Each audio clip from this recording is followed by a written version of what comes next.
Om Awignam Astu Namo Sidam. Om Sidirastu Tat Astu Astu Swaha. Om Swastiastu. Pertama-tama, marilah kita haturkan puja dan puji syukur kehadapan Ida Sang Yang Widiwasa atas asung kertawara nugrahanya kita selalu diberikan kesehatan dan keselamatan dalam lindungannya. Perkenalkan, nama saya I Gede Putu Sudiarka.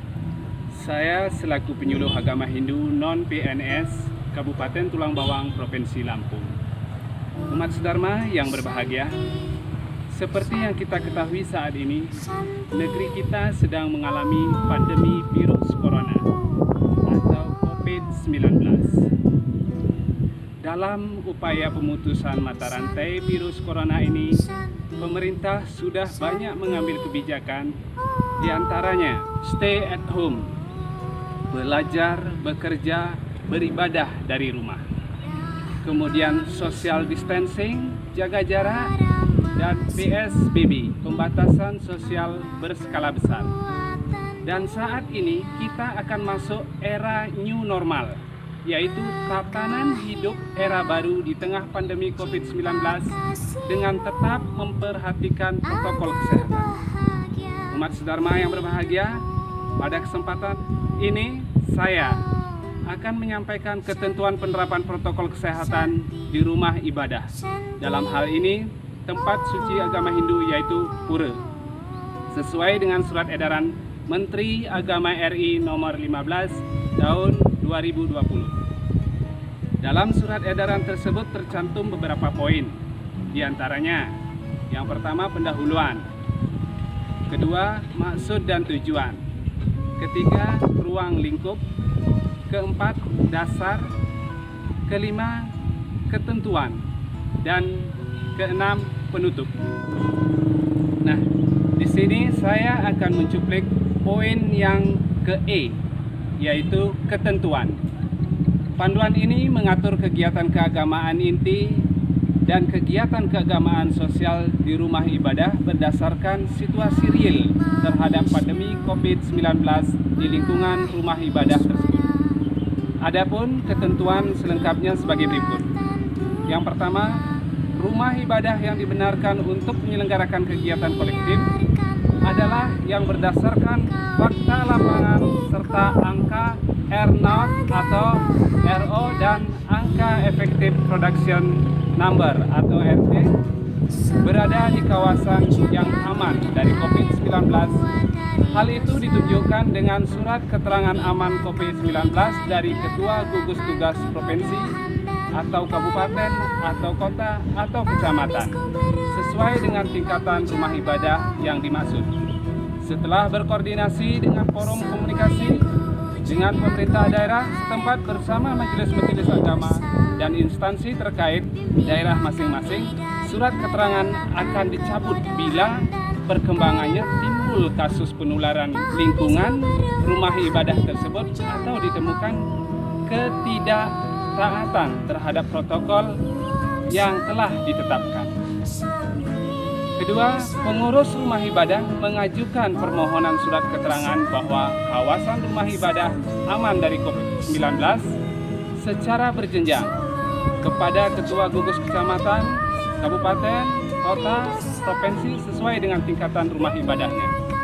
Yang ketiga, rumah ibadah yang berkapasitas besar dan mayoritas penggunanya dari luar kawasan dapat mengajukan keterangan aman COVID-19 langsung kepada pimpinan daerah suatu lingkungan rumah ibadah tersebut. Yang keempat, kewajiban pengurus rumah ibadah, dalam hari ini kewajiban pengurus pura, penanggung jawab pura, yaitu ketua adat mungkin ya, kalau di lingkungan saya itu ketua adat dan stafnya. Yaitu yang pertama menyiapkan petugas untuk melakukan dan mengawasi protokol kesehatan di area pura. Dengan menyiapkan tugas, mungkin di daerah saya ini seperti Sinoman yang disiapkan untuk melakukan hal ini. Kemudian yang B, melakukan pembersihan dan penyemprotan disinfektan secara berkala di area pura, meliputi Nista Mandala, Madhya Mandala, dan Utamani Mandala. C, membatasi pintu keluar masuk pura guna memudahkan penerapan dan pengawasan protokol kesehatan.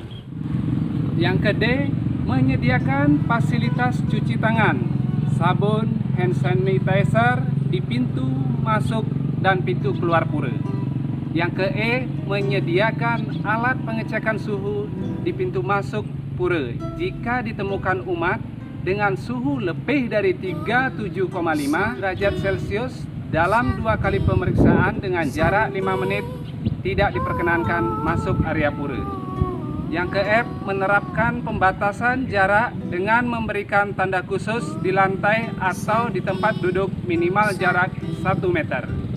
Yang ke G, melakukan pengaturan jumlah umat yang masuk area pura berkumpul dalam waktu bersamaan untuk memudahkan pembatasan jaga jarak. Yang ke H, mempersingkat waktu pelaksanaan ibadah tanpa mengurangi ketentuan kesempurnaan ibadah. Yang ke I, memasang himbauan penerapan protokol kesehatan di area pura pada tempat-tempat yang mudah terlihat. Mungkin seperti banner ya. Jadi mudah terbaca, dipasang di pintu masuk. Kemudian yang ke J, membuat surat pernyataan kesiapan menerapkan protokol kesehatan yang telah ditentukan. Yang ke K, memberlakukan protokol kesehatan secara khusus bagi umat tamu yang datang dari luar lingkungan pura. Kemudian yang kelima, ini adalah kewajiban umat yang akan melaksanakan ibadah di pura, yaitu yang A, umat dalam kondisi sehat.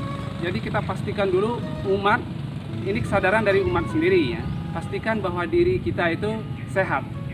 Kemudian yang ke B, meyakini bahwa pura yang digunakan telah memiliki surat keterangan aman COVID-19 dari pihak yang berwenang. Yang ke C, menggunakan masker sejak keluar rumah dan selama berada di area pura. Yang ke D, menjaga kebersihan tangan dengan sering mencuci tangan dengan sabun atau hand sanitizer. E, menghindari kontak fisik seperti bersalaman atau berpelukan. Jadi kalau mau bertegur sapa cukup dengan cakupkan tangan. Kemudian yang F, menjaga jarak antar umat minimal 1 meter dan menghindari berdiam lama di pura selain untuk kepentingan ibadah yang wajib, itu G. Kemudian yang H, melarang beribadah di pura bagi anak-anak dan warga lanjut usia.